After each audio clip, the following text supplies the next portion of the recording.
اعوذ باللہ من الشیطان الرجیم بسم اللہ الرحمن الرحیم۔ قرآن مجید میں کل 114 صورتیں ہیں اور 114 صورتوں کے اندر سب سے سخت ترین عذاب یا جہنم کی سب سے سخت ترین ڈسکرپشن اگر کسی صورت میں دی گئی ہے تو وہ 104 نمبر صورت سورۃ الہمزہ ہے۔ جہنم کا عذاب سنتے ہی عام طور پہ ذہن میں یہ آ جاتا ہے کہ ہو سکتا ہے شرک کے اوپر ہو، بدکاری کے اوپر ہو، چوری کے اوپر ہو، سود کے اوپر ہو، لیکن حال یہ کہ اس صورت میں ایسی کسی چیز کا ذکر نہیں بلکہ ان دو باتوں کا ذکر ہے جو عام طور پر آج کل ہمارے معاشرے میں سوئی ڈش کی طرح کی جاتی ہیں، اور وہ ہے ویل لکل ہمزۃ لمزہ، تباہی بربادی ہلاکت ہے ہر ہمز اور لمز کرنے والے کے لیے۔ ہمز اور لمز کے مفسرین کرام نے مختلف معنی لکھے ہیں۔ وہ لکھتے ہیں ہمز کے 4 معنی ہیں۔ نمبر 1، یہ کسی انسان کے پیٹ پیچھے اس کے عیب گنوانا، اس کی برائیاں گنوانا، وہ فلانا وہ کیا نالائق ہے، وہ کیا نکما ہے، وہ کیا سفارشی ہے، اس کو تو بات کرنے اور کپڑے پہننے کا ڈھنگ سنگ ہی نہیں آتا۔ دوسرا معنی لکھا ہے ہمز کا کہ لوگوں کا پردہ نہ رکھنا، لوگوں کا پردہ چاک کرنا، اگر کسی کا کوئی سیکرٹ کوئی راز آپ کو معلوم ہو جائے فوراً پبلکلی سب کو بتا دینا، او فلانے کی بات پتہ لگی ہے، اس کی منگنی ٹوٹ گئی ہے، اس کا تو چکر چل رہا ہے فلانے کے ساتھ، وہ تو ایگزام میں فیل ہو گیا ہے۔ اور نمبر 3 یہ کہ دوسروں کی عزت اور اس کی ساخت کو نقصان پہنچانا،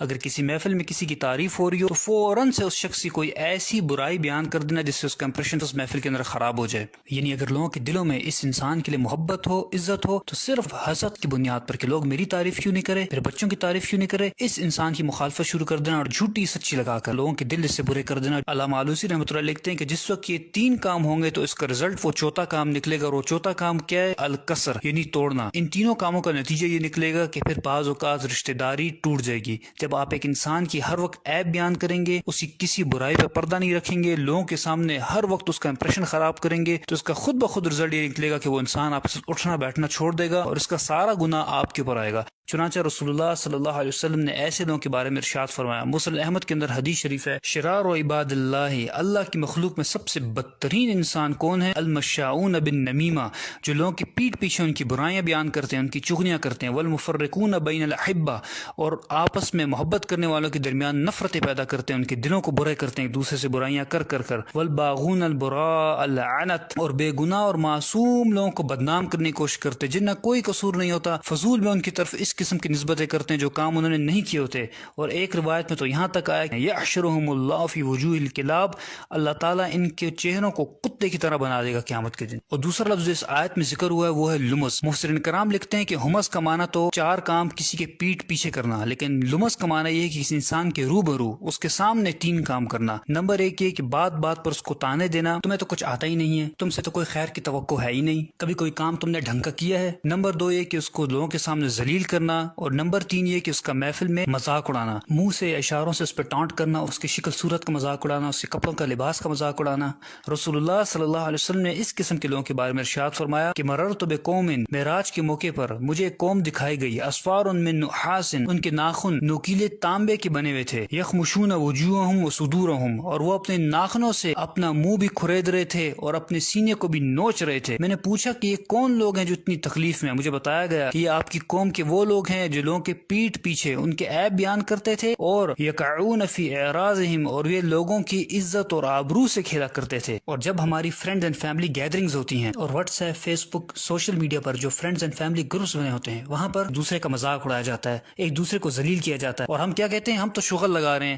ہم تو کٹ لگا رہے ہیں، لیکن ہمیں اس بات کا بالکل احساس نہیں ہوتا کہ ہم کس طریقے سے ایک انسان کا دل دکھا رہے ہیں، اس کی دل آزاری کر رہے ہیں، اس کا مذاق اڑا رہے ہیں، اس کو ذلیل کر رہے ہیں محفل میں، اور جانتے ہیں کہ اگر آپ ایسا کر رہے ہیں تو آپ کا انجام کیا ہوگا۔ ایسے لوگوں کے بارے میں رسول اللہ صلی اللہ علیہ وسلم نے ارشاد فرمایا کہ ان لوگوں کو جہنم کی ایک وادی میں ڈالا جائے گا جس وادی کا نام ویل ہے، ویل واد فی جہنم، یہ جہنم کی ایک وادی ہے، تعوذ منہ جہنم، اور یہ اتنی خطرناک اور گرم ترین وادی ہے کہ خود جہنم اس سے پناہ مانگتی ہے، کل یوم 70 مرہ، 70 دفعہ جہنم خود پناہ مانگتی ہے اس وادی سے کہ یا اللہ مجھے اس سے پناہ میں رکھ۔ ایسے لوگوں کو اس وادی میں اللہ تعالیٰ ڈالے گا۔ اور امام راضی رحمۃ اللہ لکھتے ہیں کہ یہاں جو ذکر ہوا ہے ویل کا، یہ ویل بیسکلی کیا ہے؟ یہ بدوائیہ کلمات ہیں، اور یہ کس کی طرف سے ہیں؟ جب آپ کسی انسان کی عزت ساخت کو نقصان پہنچاتے ہیں، اس کا مذاق اڑاتے ہیں، تو جو اس کی دل آزاری ہوتی ہے اور وہ جو دل سے بدوا نکلتی ہے، یہاں اس کا ذکر ہے۔ دوسرا معنی وہ لکھتے ہیں کہ یہاں ویل سے مراد ہے کہ اللہ تعالیٰ آپ کو بدوا دے رہے ہیں، آپ یہ کام کر رہے ہیں، ویل لکل ہمزۃ لمزہ، آپ سوچ لیں کہ اللہ تعالیٰ فرما رہا ہے کہ تو تباہ برباد ہو جا، تو اس قسم کے کام کرتا ہے، تو ایسے انسان کو کیا دنیا میں ملنے والا ہے اور کیا آخرت میں ملنے والا ہے۔ اور اب یہاں اس نفسیات کو بھی سمجھ لیجئے کہ یہ کام کر کرتے کون لوگ ہیں؟ تو اس آیت میں آگے اللہ تعالیٰ نے فرما دیا